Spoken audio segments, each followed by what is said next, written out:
Hi student. இப்போ நம்ம என்ன பார்க்க போகிறோம்னா டிஎன்பிஎஸ்சியில் எக்கனாமிக்ஸில் கேட்குற ஒரு இம்பார்ட்டன்ட் கொஸ்டின் தான் நமக்கு பார்க்க போகிறோம். அதாவது எஃகு நிறுவனங்கள் அது வந்து எங்கெங்கே நிறுவியிருக்காங்க, யாரோட உதவியோடு நிறுவியிருக்காங்க அப்படிங்கிறத பார்க்கலாம். ரூர்கேலா வந்து ஒடிஷாவில் இருக்குது. அது வந்து ஜெர்மனி அரசோட உதவியோடு அவங்க வந்து நிறுவியிருப்பாங்க. பிலாய் வந்து மத்திய பிரதேஷில் இருக்குது. அது ரஷ்ய அரசோட உதவியோடு பண்ணியிருப்பாங்க. ஸோ ரஷ்ய அரசுன்னு பார்த்தோம்னா பிலாய் மத்திய பிரதேஷ், அடுத்து பொக்காரோ ஜார்க்கண்ட், அப்புறம் விசாகப்பட்டினம் ஆந்திரா. இது எல்லாமே வந்து ரஷ்ய நாட்டு உதவியோடு பண்ணியிருப்பாங்க. நெக்ஸ்ட்டு வந்து துர்காப்பூர் வந்து மேற்கு வங்காளத்தில் இருக்குது.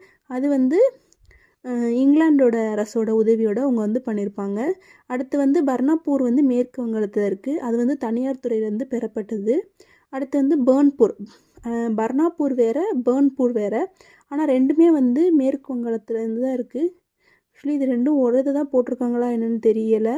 ஏன்னா இதுவும் தனியார் துறையிட்டேருந்து தான் பெற்றிருக்காங்க, இதுவும் தனியார் துறையிட்டேருந்து தான் வாங்கியிருக்காங்க. இது வந்து 1976 வந்து பெறப்பட்டதுன்னு போட்டிருக்காங்க. இது என்னென்னு கொஞ்சம் நல்லா பார்த்துக்கோங்க. நெக்ஸ்ட்டு வந்து சேலம் தமிழ்நாட்டில் இருக்குது.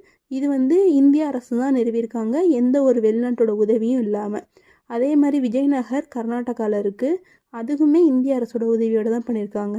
நெக்ஸ்ட்டு வந்து பத்ராவதி, அது வந்து கர்நாடகாவில் இருக்குது. இது வந்து விஸ்வேஸ்வரையா இரும்பு எஃகு நிறுவனம் இருக்கா, அந்த இதை வந்து நாட்டுடைமை ஆக்கியிருக்காங்க.